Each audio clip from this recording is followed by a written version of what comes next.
베드로와 요한이 성경에서 말하는 구시, 지금으로 말하면 오후 3시에 예루살렘 성전으로 기도하러 올라가다가 미문 앞에 앉아서 날 때부터 앉은뱅이로 사람들에게 구걸하는 것을 그냥 인생의 전부로 살아가던 한 사람을 만나게 되죠. 그리고 그를 예수 그리스도의 이름으로 고쳐주었습니다.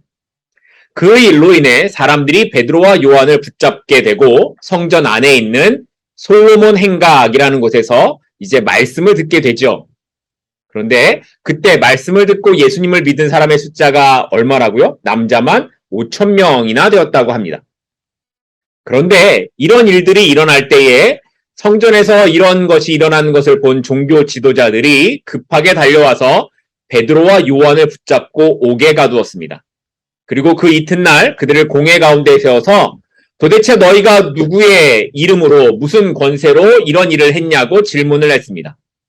그리고 그 질문에 대한 베드로의 답변은 너희가 십자가에 죽였지만 하나님께서 다시 살리신 그 나사렛 예수 그리스도의 이름으로 이 사람이 낫게 되었다라고 하면서 다른 이름으로는 구원을 받을 수 없고 오직 예수 그리스도의 이름 밖에는 구원받을 수 있는 이름을 하나님께서 우리에게 주신 일이 없다라고 이렇게 말을 했습니다. 그런데 사실 베드로가 외쳤던 이 복음, 예수 그리스도의 이름만을 외쳤던 이 복음은 쉽게 할 수 있는 말이 아니었습니다.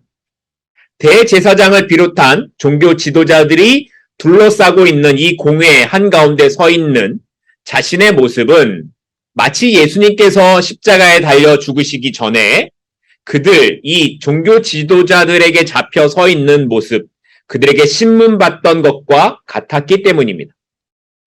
베드로는 당연히 당시 예수님의 모습이 떠올랐을 겁니다. 그리고 이렇게 대답을 하면 죽을 수도 있다라는 것을 알고 있었을 겁니다. 그럼에도 베드로는 공회 가운데 서서 오직 예수 그리스도의 이름으로만 구원을 받을 수 있다라고 외쳤던 겁니다. 오늘 본문은 이런 베드로의 답변에 대한 종교 지도자들의 반응으로 이제 시작이 됩니다. 오늘 본문 13절 말씀입니다. 그들이 베드로와 요한이 담대하게 말함을 보고 그들을 본래 학문 없는 범인으로 알았다가 이상히 여기며 또 전에 예수와 함께 있던 줄도 알고 관리와 장로들, 이 종교 지도자들의 눈에 비친 베드로와 요한은 갈릴리 바닷가 어부 출신, 그냥 학문도 없는 평범한 사람으로 알았습니다. 그러니까 어떤 생각이 들었을까요? 아, 이들은 우리가 얼마든지 쉽게 상대할 수 있는 사람, 이렇게 생각을 했을 겁니다. 그들은 율법에 대해 잘 알지도 못할 것이라고 생각을 했고 뭐 랍비가 되는 공부를 한 적도 없을 것이라고 생각을 했고 변증법이나 수사학처럼 그 당시 특별한 교육을 받지도 않았을 테니 자신들의 질문에 답을 할 수 없을 것이다 라고 생각을 했을 겁니다. 그런데 베드로의 답변은 예상 밖이었습니다. 이렇게 논리적으로 이야기를 할 것이라고 생각지도 못했을 겁니다. 그래서 종교 지도자들이 놀라고 당황을 했던 겁니다. 사실 종교 지도자들이 베드로와 요한을 평범한 사람으로 생각한 것은 틀린 것이 아니었습니다. 불과 2달 전까지만 해도 베드로는 그들의 생각대로 그렇게 평범한 사람이 맞았습니다. 베드로뿐만 아니라 예수님의 제자들 대부분이 평범했고 그냥 시골 동네 출신의 사람들이었습니다. 아니 초대교회 때에 부름받은 사람들의 대다수가 그랬습니다. 그래서 사도 바울이 고린도전서 1장에서 이렇게 말을 합니다. 고린도전서 1장 26절인데요. 형제들아 너희를 부르심을 보라. 육체를 따라 지혜로운 자가 많지 아니하며 능한 자가 많지 아니하며 문벌 좋은 자가 많지 아니하도다. 뭐가 많지 않다고요? 지혜로운 자도 많지 않고 능력 있는 자도 많지 않고 뭐 가문이 좋은 사람도 많지 않다라는 거죠. 예수를 믿는 자들의 삶이 이랬습니다. 그런데 이 사람들이 어떻게, 이런 사람들이 어떻게 종교 지도자들이 보기에도 놀랄 만한 이야기를 할 수 있었을까요? 이렇게 평범한 사람, 아니 시골에서 그냥 고기나 잡던 그런 사람이 어떻게 종교 지도자들이 놀랄 만한 그런 일을 했을까요? 그런 말을 했을까요? 사도행전 2장 11절, 우리가 전에 살펴봤던 말씀인데요. 사도행전 2장 11절 말씀입니다. 뒷부분을 제가 읽겠습니다. 우리가 다 우리의 각 언어로 하나님의 어떤 일을, 큰 일을 말함을 듣는도다 하고, 사도들이 이렇게 말을 할 수 있는 것은 성령께서 하신 거였습니다. 우리가 살펴본 것처럼 사도행전 2장에 오순절 성령을 경험한 제자들이 이제 다른 말로 이제 말을 하죠. 그런데 그들이 말한 내용이 뭐냐면 11절, 2장 11절에 있는 것처럼 하나님의 큰 일에 관한 거였습니다. 그냥 아무 말이나 한 게 아니라 하나님의 큰 일에 관한 말을 합니다. 제자들이 자신의 생각이나 자신의 논리로 말하지 않았고 자신들이 어떤 철학이나 경험을 따라서 말을 한 것도 아닙니다. 제자들은 자신들이 이전에 알지 못했던 이 하나님의 큰 일을 성령께서 말하게 하심을 따라 말을 했던 겁니다. 그리고 바로 그 성령의 능력으로 공회 앞에 선 베드로와 요한이 예수 그리스도가 어떤 분이신가를 증거할 수 있었던 겁니다.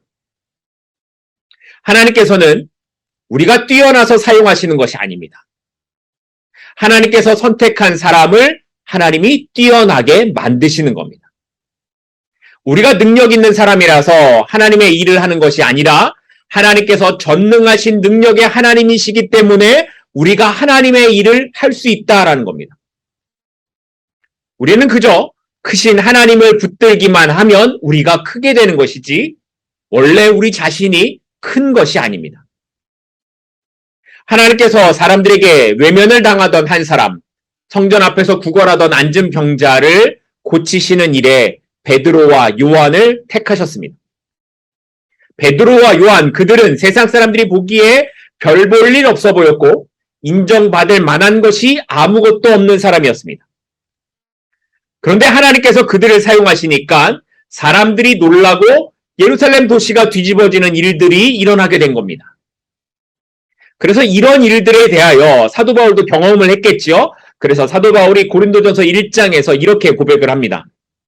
고린도전서 1장 27절부터 29절 말씀입니다. 고린도전서 1장 27절부터 29절 말씀입니다. 하나님께서 세상에 미련한 것들을 택하사 지혜 있는 자들을 부끄럽게 하려 하시고 세상에 약한 것들을 택하사 강한 것들을 부끄럽게 하려 하시며 하나님께서 세상에 천한 것들과 멸시받는 것들과 없는 것들을 택하사 있는 것들을 폐하려 하시나니 이는 아무 육체도 하나님 앞에서 자랑하지 못하게 하려 하십니다. 우리가 뭔가 대단한 사람이 되기를 원해서 기도하시나요? 우리의 기도의 목적이 세상에서 뭔가 대단한 사람이 되기를 원하시는 것입니까? 아닙니다. 우리는 그런 기도를 하지 않습니다.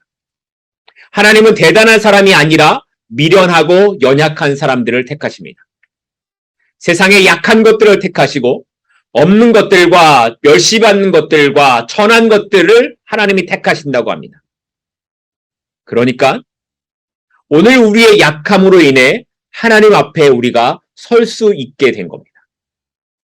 우리의 약함으로 인해 하나님 앞에 설 수 있음을 우리가 감사해야 합니다. 나의 약함으로 인해 하나님 앞에 내가 자랑하지 못함을 인해 감사해야 한다라는 겁니다.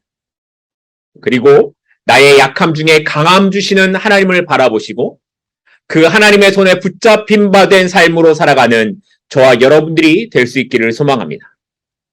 이렇게 담대하게 하나님의 말씀을 전한 베드로와 요한을 종교 지도자들이 이제 당장이라도 잡아서 어떻게 하고 싶었을 거예요. 그런데 그렇게 할 수가 없었다라고 합니다. 그 이유가 뭘까요? 오늘 본문 14절입니다.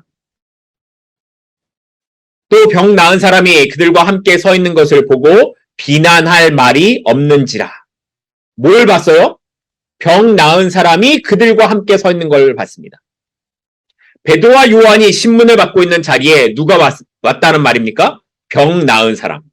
날 때부터 안진뱅이였던 이 거린이 함께 서 있는 겁니다. 이 사람은 누가 시켜서 온 게 아닙니다. 베드로와 요한이 나 좀 도와주세요. 우리 좀 도와주세요. 라고 해서 온 게 아니라 자기 스스로 온 겁니다. 종교 지도자들은 아마 그가 오는 것을 싫어해서 못 오게 했을지도 모릅니다. 그럼에도 그가 베드로와 요한 옆에 이 재판받는 자리 옆에 서 있다라는 것은 대단한 결심을 의미하는 겁니다. 왜냐하면 지금 베드로와 요한이 공의 재판에 서 있다라는 건 이 결과에 따라 형벌을 받을 수 있다라는 의미고 어쩌면 예수님처럼 죽을 수도 있다라는 의미이기 때문입니다. 그런데 그 일에 직접적인 증거가 되는 자신이 나타나서 베드로와 요한의 증인이 된다면 자기 자신도 어떤 불이익을 당할 수 있는 이야기가 되는 겁니다. 이 안진뱅이, 이 사람은 이제 걸을 수도 있고 남들처럼 잘 살아볼 수 있는 기회도 가졌습니다. 그런데 걷자마자 그가 선택한 것은 베드로와 요한의 편에 서는 거였습니다. 그는 자신을 증인으로 드러내므로 하나님의 일하심을 그 자리에 있는 모든 사람들에게 보여주고 있었습니다. 평생을 걷지 못했던 사람이 일어나 걷고 뛰고 그리고 증인으로 서 있는 것은 100마디 말보다 더 큰 힘이 있었습니다. 그래서 누구도 그 종교 지도자들 중에 누구도 베드로와 요한에게 말을 할 수가 없었던 겁니다. 고침을 받은 이 사람은 자신의 자리가 어디여야 하는지를 잘 알았습니다. 비록 그 자리가 불편하고 어쩌면 고난을 받거나 위협을 당할 수 있더라도 자신에게 임한 그 은혜에 대해 증인으로 살아가는 것을 주저하지 않았습니다. 그렇다면 여러분은 어떠십니까? 여러분은 예수 그리스도의 은혜를 경험했다고 생각하십니까?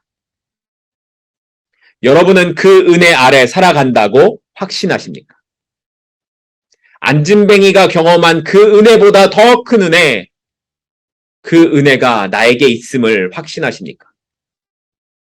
그렇다면 우리가 있어야 하는 자리는 주님과 함께하는 자리여야 합니다.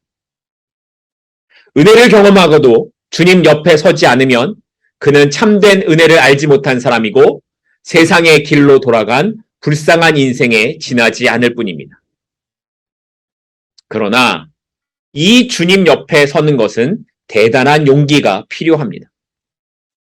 왜냐하면 세상의 원리와 맞서야 하기 때문입니다.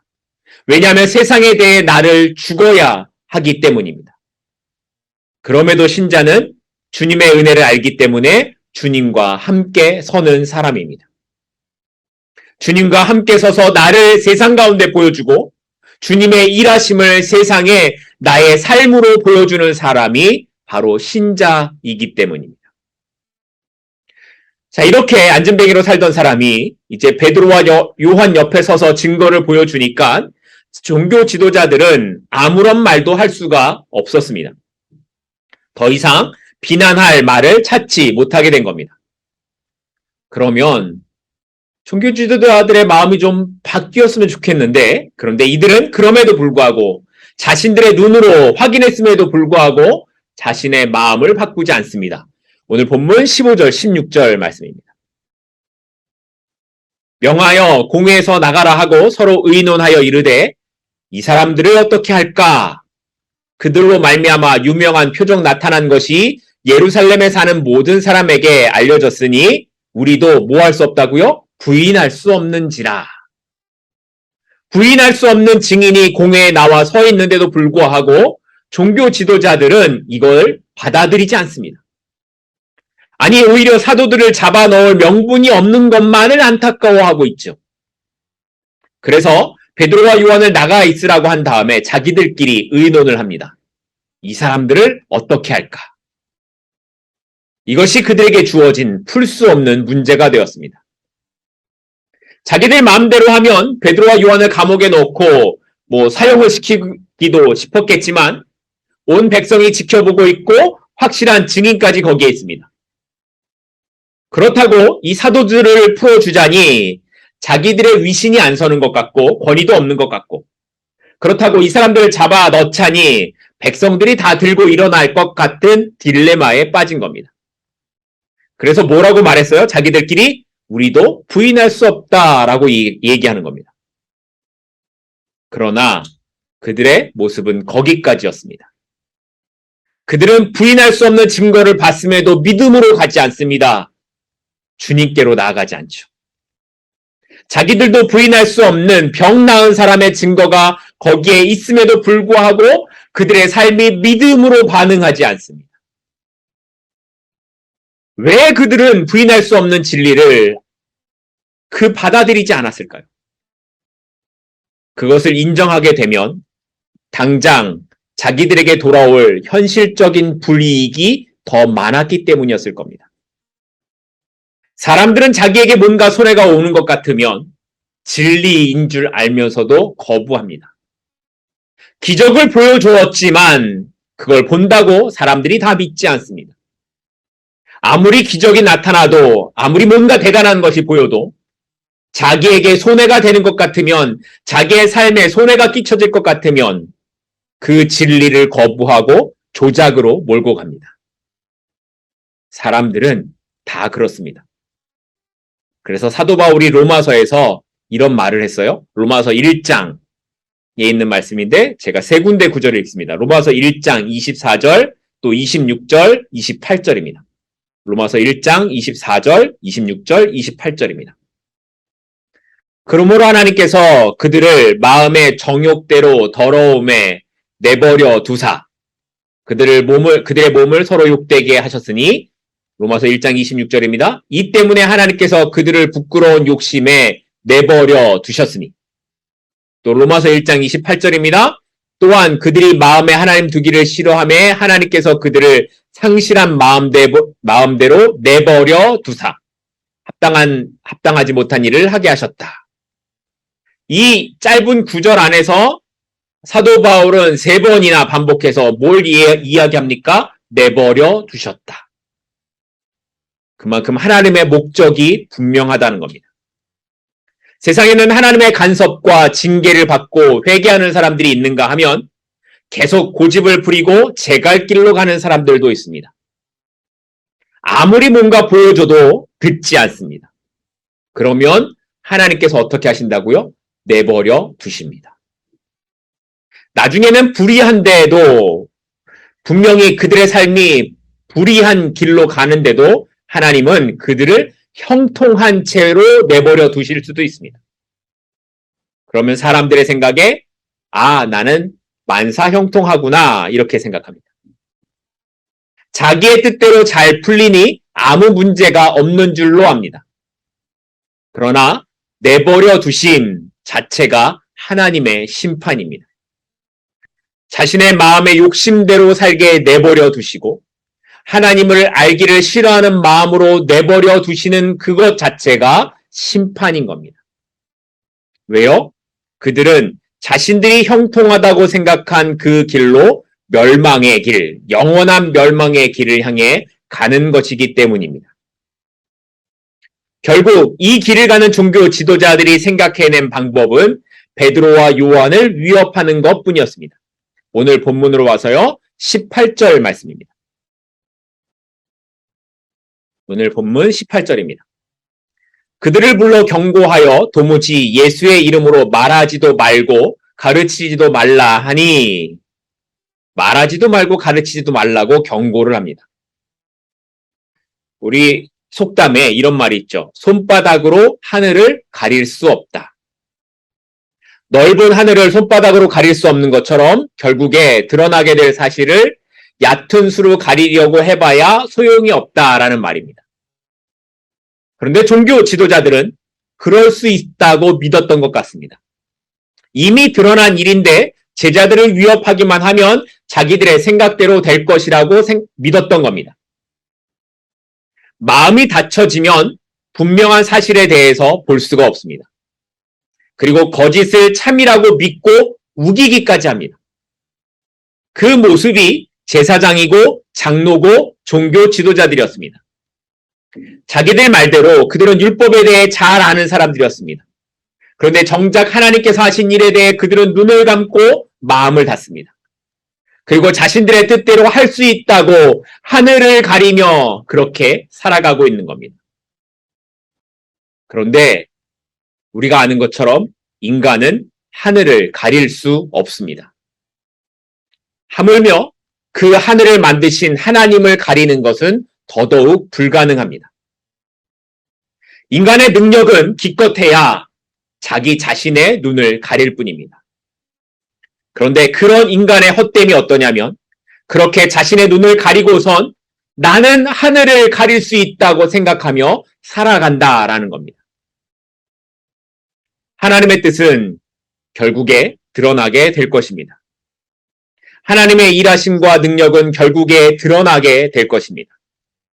새 하늘과 새 땅이 임하게 되는 그날, 하나님 앞에 선 모든 피조물들은 자신을 가릴 수 없다라는 것을 분명히 보게 될 것입니다.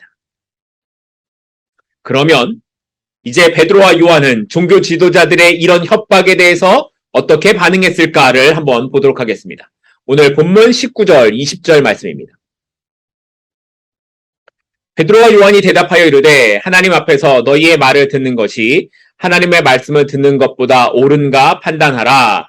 우리는 보고 들은 것을 말하지 아니할 수 없다 하니. 얼마나 당당한 반응인지 모르겠습니다. 이들이 우리와 전혀 다른 사람들이기 때문에 이렇게 담대한 믿음을 가졌는가? 아닙니다.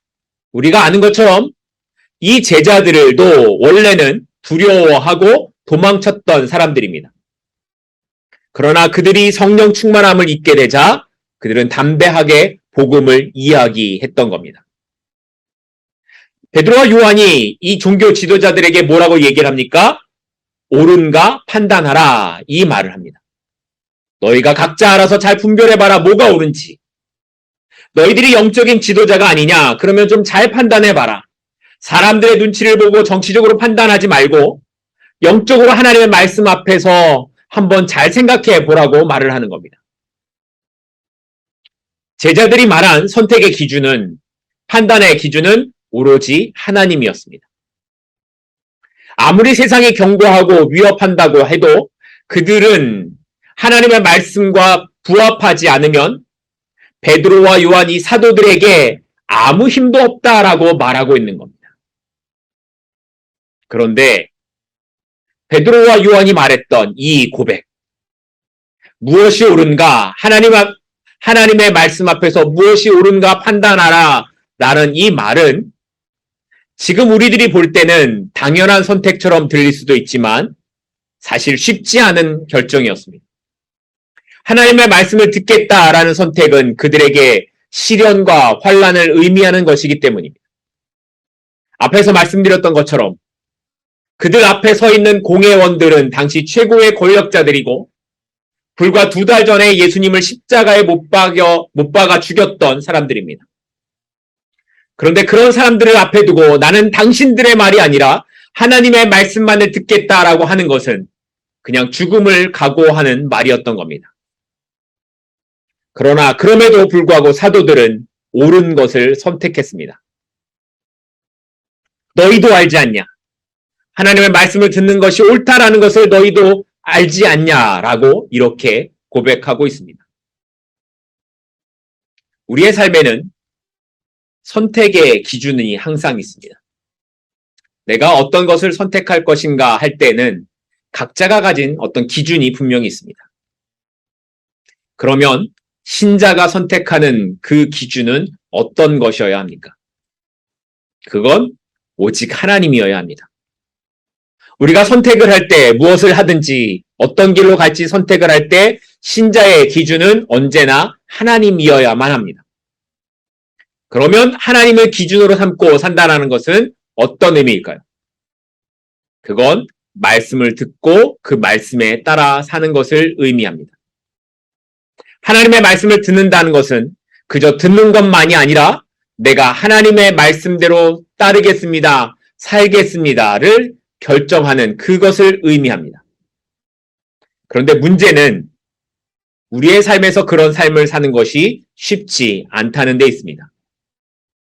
세상 사람들의 말이 아니라 하나님의 말씀을 따라 사는 것은 절대로 쉽지 않습니다. 절대로 쉽지 않습니다. 왜냐하면 그 선택이 우리에게 대가를 요구하기 때문입니다. 한 10년 정도 됐겠네요. 한 2014년에 개봉한 영화가 하나 있어요. 신은 죽지 않았다라는 영화입니다. 대략 내용이 이렇습니다. 대학에 막 입학을 한 조씨라는 한 남학생이 있는데 교양 과목 중에 철학 수업을 듣게 되었습니다. 그런데 하필 철학 교수가 철저한 무신론자인 겁니다. 이 교수는 첫 수업에 들어와서 학생들에게 종이를 나눠주고 거기에다가 신은 죽었다라고 쓰라고 강요를 했습니다. 하지만 하나님의 존재를 부정할 수 없었던 조씨는 혼자서 그 요구에 반론을 제기합니다. 그러자 교수는 자신의 자존심을 건드린 이 학생이 너무 마음에 안 드는 거죠. 그래서 신이 존재한다라는 것을 네가 그럼 한번 증명해봐라. 그리고 나의 마음을 바꿔보라고 이야기를 합니다. 그리고 만약에 증명하지 못하면 이제 너는 낙제야 라고 이렇게 이야기를 합니다. 시간이 지나가면서 주변의 친구들이 주인공에게 와서 교수에게 구피라고 말을 합니다. 너 그러면 낙제야. 그에게 있던 여자친구도 떠나가고요. 주인공은 곧 낙제를 당하고 이제 이 수업을 듣지 못했으니 자신의 진로도 바꿔야 하는 상황에까지 이르게 됩니다. 만약에 그가 이건 그냥 대학교 수업의 일부니까 하고 타협을 했다면 겪지 않게 될 시련들이 이 주인공에게 많이 일어나게 됩니다. 그런데 이 땅을 살아가는 모든 사람들, 심지어 신자들 역시 원하는 것들은 좀 더 평안하게 사는 걸 겁니다. 어려움을 당하지 않고 사는 걸 겁니다. 실패보다는 성공하기를 바라는 것일 겁니다. 그런데 그런 우리들에게 하나님 편에 서는 것으로 시련을 당할 수 있다라는 것은 쉬운 결정이 절대 아닙니다. 그 대가는 영화 속의 주인공처럼 시련을 만나기도 하고 손해를 겪게 될 수도 있기 때문입니다. 그런데 그럼에도 그리스도인들이 하나님 편에 서는 것이 손해가 될 수 있음을 알면서도 그 길을 어떻게 갈 수 있을까? 그 길을 가는 것이 어떻게 가능한 것입니까? 그것은 우리의 삶이 이 땅에서 끝나는 것이 아니라 영원한 천국이 있음을 알기 때문입니다. 그것은 우리의 시선이 이 땅을 향해 있지 않고 영원한 천국을 바라보고 있기 때문입니다. 그것은 십자가에서 나를 위해 죽으신 예수 그리스도를 만난 은혜의 시간을 경험했기 때문입니다. 그래서 우리는 베드로의 고백처럼 세상의 말을 듣는 것과 하나님의 말씀을 듣는 것 사이에서 무엇이 옳은지를 판단할 수 있는 사람이 된 것입니다. 정말 이렇게 살았으면 좋겠습니다. 어떤 순간이든 하나님 앞에서 무엇이 옳은지를 결정하고 살아가면 좋겠습니다.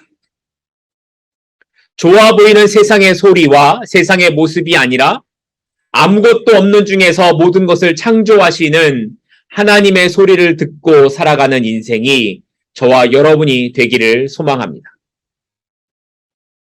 오늘 본문의 사건은 이 뒤에 20절 이후에 나타나는 것처럼 해피엔딩처럼 끝이 납니다. 종교 지도자들은 결국 제자들을 풀어주게 되죠. 사람들을 두려워해서 베드로와 요한을 풀어줍니다. 다시 한번 협박을 하기는 하지만 결국 풀어주게 됩니다. 그래서 하나님의 뜻대로 살아가면 결국은 해피엔딩으로 끝날 수 있다, 이렇게 생각을 할 수도 있을 겁니다. 물론 어떤 일에는 우리가 하나님 편에 설 때에 하나님의 말씀을 기준으로 삼고 판단하며 사는 것이 힘들었지만 그것이 나에게 기쁜 결과로 나타날 수도 있습니다. 그런데 사실 모든 일이 다 그렇지 않습니다. 하나님 편에 섰는데도 그냥 힘들었다라고 끝날 때가 더 많습니다. 오늘 본문에서는 사도들이 풀려나게 되지만 이 뒤에 사도행전 5장, 6장, 7장을 계속 보게 되면 사도들은 계속 고난을 당하게 됩니다. 옥에 갇히고 계속 고난 가운데 그 길을 갑니다. 그래서 결국에는 사도들이 죽음에까지 이르게 되죠. 그럼에도 사도들은 하나님 앞에서 판단하는 삶을 사는 것을 멈추지 않았습니다. 왜냐하면 자신들이 보고 들은 것이 있었기 때문입니다.